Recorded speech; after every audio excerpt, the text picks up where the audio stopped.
Another way we are silenced is that our stories don't matter, or at least we're discouraged from telling them. And that was really clear for me in the process of pregnancy and birth and having a baby. All of these like normal or average like experiences that if you were studying biology you would expect to have were brand new information for me. And I'd taken health class and had a mom and all of these women in my life, and I didn't know things. One of the things that really surprised me, which I guarantee there's people in this room that don't know this, is that breast milk is not a stream, it's a spray. It's like, right? So like you can like go like this and hit someone over there. That's like really alarming shit when you don't know that's gonna happen. I was laying there like, why am I a sprinkler? That's basic information that we are regarded as gross. We're not supposed to talk about this gross way that we feed our babies, and there's lots of ways to feed a baby, and there's lots of ways to be a great woman, and they don't all have to entail motherhood. But objectively, having a baby is a pretty amazing feat that's just like possible in humans. And we are supposed to go through that and never discuss it again. Maybe with your like wacky aunt or your friend that's always talking about her period, but not in polite company, right? And I've thought about this a lot, but I guarantee you if everything stayed the same and men had babies, they would engrave their birth stories onto plaques, put them over the mantle, and discuss it regularly over whiskey after dinner, right?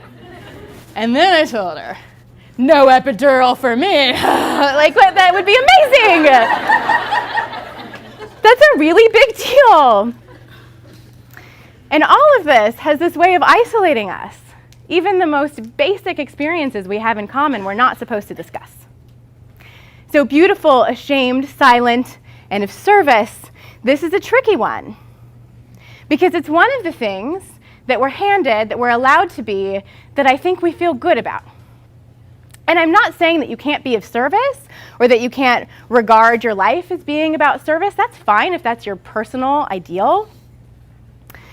But the way that we give it to women is specifically that literally every person on earth deserves your service before you deserve your own.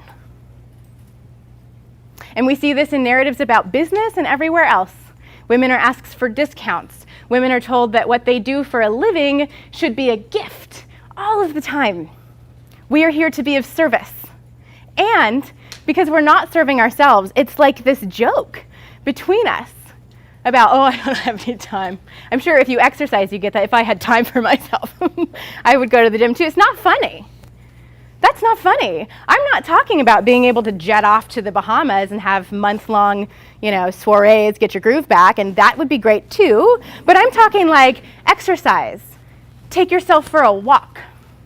Read a chapter of a book. Moms would like to pee alone, right? And that's funny, except that my husband's never not peed alone. Except that my husband's privacy and hobbies and things that he likes to do with his life are not granted to him once he gets through the mounds of guilt he feels about doing anything autonomously. He just does stuff. And he's not unique. He just wants to go play basketball, so he goes and plays basketball, and he doesn't stand around with him and be like, this makes me a better husband and father. That's not how it works. He gets to do stuff because he's a person who deserves to do stuff with his life. So that's the problem with of service, is that if we are so good at serving, it should be very clear that we also serve ourselves. So this narrative is limiting. It is abusive. It is dangerous, and it makes me constrict just talking about it.